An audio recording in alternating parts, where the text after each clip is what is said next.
आप सभी को प्रणाम। आज हमारे बीच हैं इंजीनियरिंग कॉलेज के प्राध्यापक डॉक्टर उत्तम द्विवेदी।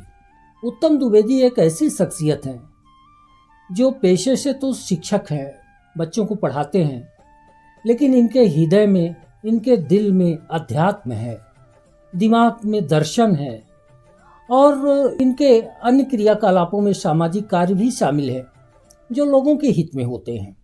आइए हम बात करते हैं।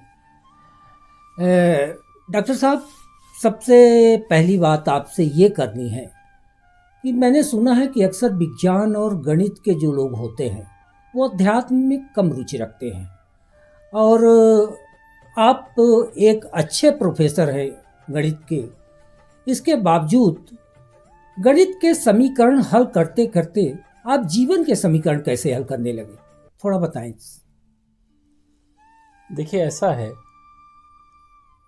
कि हम नौकरी करें या व्यापार करें या राजनीति करें या अन्य कोई काम समाज सेवा का करें, बच्चा जब अंगूठा चूसता है, सबका उद्देश्य नौकरी करना नहीं है, व्यापार करना नहीं है, अंगूठा चूसना भी नहीं बच्चे का। हर व्यक्ति का अंतिम उद्देश्य जीवन में शांति और आनंद हासिल कर रहा है। कोई व्यक्ति नौकरी इसलिए नहीं करता क्योंकि नौकरी उसका लक्ष्य है, कोई व्यापार इसलिए नहीं कर रहा क्योंकि व्यापार उसका लक्ष्य है। हम सब शांति और आनंद के लिए अलग अलग काम कर रहे हैं और अलग अलग दिशा में हम शांति और आनंद की तलाश कर रहे हैं। जैसे जब सीता रूपी शांति और आनंद की खोज करनी थी तो बंदर चारों दिशाओं में उन्हें खोज रहे थे जी। वैसे भी हम सब बंदर रूपी प्राणी उसी शांति और आनंद की खोज के लिए चारों दिशाओं में भटक रहे हैं। पर वो जो भटक रहे हैं वो हमारा साध्य नहीं है, वो साधन है। साध्य है शांति और आनंद, और वो आनंद ये मानव जीवन मिला ही इसीलिए है क्योंकि हम शांति और आनंद खोजें, और न केवल अपने लिए खोजें बल्कि अपने कर्मों से अपने पूरी समाज को भी शांति और आनंद देने का प्रयास करें। और उसका माध्यम राम से बेहतर नहीं हो सकता, क्योंकि राम का आचरण लोगों की शांति और आनंद के लिए ही था। राम ने अपने लिए तो कुछ किया ही नहीं। राम तो वो हैं जो राजा बनने के समय ही वन से, घर से निकाल दिए गए। राम के अलावा पूरी सृष्टि दुखी हुई कि राम को वनवास क्यों हुआ। राम के अलावा पूरी अयोध्या रोई, माताएं रोई, पिता ने तो अपने प्राण ही त्याग दिए। लेकिन राम से जब पूछा गया तो राम ने कहा, सुन जननी सोई सुत बड़भागी, जय पितुमात वचन अनुरागी। वो पुत्र सौभाग्यशाली है जिसे माता पिता के वचन निभाने का अवसर मिलता है। जब उनसे ऋषि जी ने पूछा कि राम तुम्हें वनवास हो गया, तो बोले ये तो सब मम पुण्य प्रभाव, ये तो मेरे पुण्य का प्रभाव है। परिस्थितियां सबके जीवन में आती हैं, लेकिन उन परिस्थितियों में हम सुख अनुभव कर रहे हैं या दुख अनुभव कर रहे हैं, यह हमारे मस्तिष्क में हमारी प्रतिक्रिया पर निर्भर है। राम ने यह संदेश दिया कि जीवन को अपने अनुसार नहीं चलाइए, जीवन जैसा चले, जैसी परिस्थिति आए उसमें आनंद लेना सीख लीजिए। उस परिस्थिति से अपने मन के मस्तिष्क को मिला दीजिए तो आनंद ही आनंद है। एक व्यक्ति वो था जिसका राज्य चला गया, फिर भी वो खुशी है, और एक हम लोग हैं कि ट्रांसफर हो जाए यहां से वहां तो दुखी दुखी दिन भर घूमते हैं। तो महत्वपूर्ण यह है कि हम अपनी जिंदगी में सीख क्या रहे हैं। परिस्थितियां बता के नहीं आती, तो आएंगी ही। ईश्वर ने यही बताया है कि मानव जीवन में अगर पैदा हुए हैं तो क्रम है दुख और सुख का, वो चलेगा। अब आप तय करिए कि आप अपने मस्तिष्क को उसके अनुसार ढाल पा रहे हैं या नहीं ढाल पा रहे। हम नहीं ढाल पा रहे, इसीलिए छोटी छोटी समस्याओं में हमारे युवा आत्महत्या कर रहे हैं। आत्महत्या का कारण, परीक्षा दिया उसमें बच्चा पास नहीं हुआ, सुसाइड कर रहा है। क्यों? क्योंकि उसने राम को पढ़ा ही नहीं, उसने यह जाना ही नहीं कि जीवन केवल मिलने का नाम नहीं है, जीवन बहुत कुछ छोड़ने का भी नाम है। इसलिए मैं यह बताना चाहता हूं कि आप जहां भी जिस भी फील्ड में हैं वो काम करिए, बेहतर करिए, प्रगति करिए, परिवार को समृद्ध बनाइए, राष्ट्र को समृद्ध बनाइए, लेकिन जीवन के अंतिम लक्ष्य शांति और आनंद को मत भूलिए। क्यों? क्योंकि हर कार्य का अंतिम लक्ष्य वही है। यही राम जी ने हमें संदेश दिया है। तो आपका रुझान कब से इस राम कथा और अध्यात्म में आया? कैसे अचानक अध्यापक से आप ये कथावाचक बन गए? कथावाचक तो बनने की कहानी ऐसी है कि मेरे एक परम मित्र हैं, उन्होंने बहुत दिनों से मुझसे कहना शुरू किया कि आप कथा कहना शुरू करिए। राम के प्रति श्रद्धा मेरी बचपन से है। मैंने रामलीला में राम का काम किया, नाटक में काम किया। जब से मैंने व्याख्यान देने शुरू किए तब से जीवन की हर परिस्थिति को राम जी के उदाहरण के माध्यम से लोगों को समझाने का प्रयास किया कि हमारे जो व्यक्तित्व हैं राम, वो केवल इसलिए नहीं पढ़े जाने चाहिए क्योंकि वो ईश्वर हैं। राम को पूर्ण अवतार कहा जाता है। पूर्ण अवतार इसलिए हैं वो क्योंकि समाज चलेगा कैसे। देखिए, कोई भी समाज जब चलेगा तो समाज का एक आदर्श तय करना होगा। वो आदर्श है क्या? कि परिवार में ऐसी ऐसी स्थितियां आएंगी, उस स्थिति में आपका व्यवहार ये होना चाहिए। मित्र के साथ ऐसी ऐसी स्थितियां आएंगी, पर मित्र धर्म का निर्वहन ऐसे करना चाहिए। इवन शत्रु के साथ भी कैसा व्यवहार करना चाहिए वो भी बताया। माँ के साथ कैसा करना चाहिए, गुरु का कैसे सम्मान करना चाहिए, ऋषियों का कैसे सम्मान करना चाहिए, अपने सेवक के मान को भी कैसे बढ़ाना चाहिए, और अपनी जनता से कितना अधिकतम लगाव करना चाहिए। जो व्यक्ति सबरी के घर बिना किसी स्वार्थ के उसका हाल चाल लेने पहुंच जाए, उस व्यक्ति के व्यक्तित्व की कल्पना करिए। उन्हें चुनाव नहीं लड़ना था, राजतंत्र था।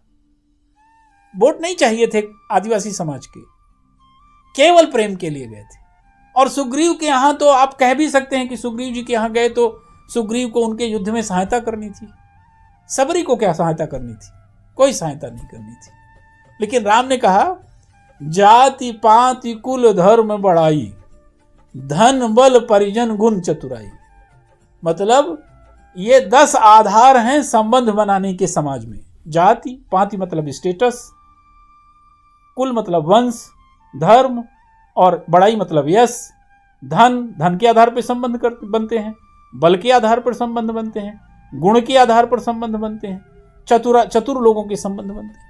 लेकिन मेरे से संबंध बनाने का एक ही आधार है, मानव एक भक्ति करना था। मेरा एक ही आधार है, भक्ति मतलब प्रेम। तो उन राम ने जिन्हें जनता से वोट नहीं चाहिए थे, उन राम ने कहा कि राज्य चलाने का आधार है प्रेम। और यह भी संदेश दिया उन्होंने कि रावण जैसी यदि महाशक्ति से लड़ना है तो वही राज्य लड़ सकता है जो उस राज्य के पशु पक्षियों को भी अपना कर ले, जो उस राज्य के बंदरों को भी अपनी सेना में शामिल कर ले, जो उस राज्य के आदिवासियों को भी अपना दीवाना बना ले, जो उस राज्य की हवा और प्रकृति को भी अपना दीवाना बना ले, जो समुद्र को भी अपने साथ ले आए। बुराइयों से लड़ना इतना आसान नहीं होता। पर राम ने कहा, यदि आपकी निष्ठा, आपकी नियति, आपकी नीति राज्य के सब लोगों को साथ लेने की है तो बुराई से लड़ा जा सकता है और जीता भी जा सकता है। बहुत बढ़िया। आपकी बातों से ऐसा लग रहा है कि आपने राम के चरित्र का गहन अध्ययन किया है और आजकल आप कथा व्यास की गद्दी भी संभाल रहे हैं। तो हमारे दर्शकों को आप छोटे से कोई संदर्भ में, छोटे से कोई प्रसंग के माध्यम से ये बताइए कि हमारे राम का चरित्र हमारे पारिवारिक और सामाजिक जीवन में कैसे उपयोगी है। राम का पूरा परिवार स्नेह से भरा हुआ था। चारों भाई लगभग एक साथ पैदा हुए। चारों ने एक साथ विद्या पाई, एक साथ खेले, एक साथ बड़े हुए, चारों की शादियां एक साथ हुई। लेकिन जैसे ही राज्य देने की बारी आई तो परिवार का बिखराव हो गया। ये यहां से एक संदेश है कि जब भी आपको हिस्सेदारी बांटना हो तो इस भ्रम में मत रहिए कि आप पिता हैं और आपका सब सम्मान कर रहे हैं तो आप जैसा बांट देंगे वैसा सब ठीक है। नहीं, बड़ी सतर्कता बरतिए। दूसरा, उन्होंने कहा कि जब भरत जी उनको मनाने गए तो उन्होंने कहा, बांटी विपत्ति सबहि मोहि भाई। भाई संपत्ति तो सब लोग बांटते हैं, संपत्ति बांटने की तो परंपरा ही चल रही है। हम एक नई परंपरा खड़ी करें, अपनी अपनी विपत्ति बांटें। आप सोचिए कि यदि हम संपत्ति नहीं विपत्ति भाई भाई के बीच बांटने लगे तो फिर विवाद ही कहां बचेगा। महाभारत इसलिए हुई कि दोनों ने कहा कि राज हमारा है। रामायण इसलिए हुआ और राम राज्य और राम का परिवार एक आदर्श परिवार भारत का क्यों बना? क्योंकि राम कह रहे थे कि भरत तुम राज्य संभालो और भरत कह रहे थे भैया यह राज्य आपका है। तो जब संबंध स्वार्थ की जगह में त्याग से संचालित होंगे तो राम का परिवार स्थापित होगा, और जब त्याग की जगह स्वार्थ से संचालित होंगे तो दुर्योधन का परिवार साबित होगा। एक बात और, दशरथ जी ने तय कर लिया था कि मुझे राम जी को राजा बनाना है। गुरु जी से पूछा, गुरु जी ने भी गोलमोल जवाब दिया। कहा कि सुदिन सुमंगल तबहि जब राम हो ही जुगराज। इनका सुदिन तभी है जब इनको राजा बना दीजिए। अब जब सुदिन की कोई बाधा नहीं थी, इसका मतलब एक प्रसंग तो ये भी कि कोई बाधा नहीं थी, तो फिर दशरथ जी को क्या चाहिए था कि वो भरत को संदेश देते कि भाई राम का राज्याभिषेक होना है और तुम यहां आ जाओ। लेकिन उन्होंने ऐसा नहीं किया। उन्होंने कहा कल ही बना देते हैं। समझिएगा, ये हम लोगों की शिक्षा देने के लिए है। मैं दशरथ जी की कमी नहीं बता रहा हूं। हम लोगों को शिक्षा दिया कि आप लोग अपनी जिंदगी में ऐसी गलती मत करना। उन्होंने क्या किया, भरत जी को बिना बताए आपके घर में छोटा सा कार्यक्रम हो तो आप घर के सारे सदस्यों को आमंत्रण भेजते हैं। आपके घर में नया राजा बनना था और आपने भरत को बुलाना उचित नहीं समझा। कैकेयी को सूचना दशरथ जी ने नहीं दी। मंथरा जब बाहर घूमने गई तब उसने लौट के बताई कि तुम्हें मालूम नहीं है राम कल राजा बनने वाले। एक ही महल में रह रहे थे। इसका मतलब यह हुआ, यह संदेश उन्होंने दिया कि आप जब भी कोई महत्वपूर्ण निर्णय लीजिए तो घर वालों को जो सूचना है वो बाहर वालों के माध्यम से नहीं मिलनी चाहिए, नहीं अविश्वास पनपेगा। और वो अविश्वास पनपा। अब इस सिनेरियो को थोड़ा बदल दीजिए। आप सोचिए कि यदि दशरथ जी ने राम जी को युवराज बनाने के निर्णय में कैकेयी को शामिल किया होता और भरत को बुलवा लिया होता कि राम को राजा बनाना है, तो आपको लगता है कि कैकेयी और भरत नहीं करते कि उनको राजा नहीं बनाया जाए? सबसे पहले वही कहते कि राजा बनाया जाए। मंथरा भी जब पहली बार बोली है कि राम राजा बनने वाले हैं तो बोले ये तो मेरे लिए बहुत खुशी की बात है, वो तो मुझे बहुत चाहता है। जब तब उसने कहा कि यदि बहुत चाहता है तो तुमसे छुपाया क्यों? और फिर उसने जो भविष्य की अनिश्चितता भरी उसमें वो कैकेयी डर गई। इसका मतलब है कि परिवार चलाने के लिए परिवार के सदस्यों के बीच संवाद और पारदर्शिता अति आवश्यक है। अगर वो नहीं उसका पालन करेंगे तो बाहर के लोग परिवार के सदस्यों के बीच अविश्वास पैदा करेंगे और आपके परिवार को तोड़ेंगे। ये हम लोगों को समझने की जरूरत है।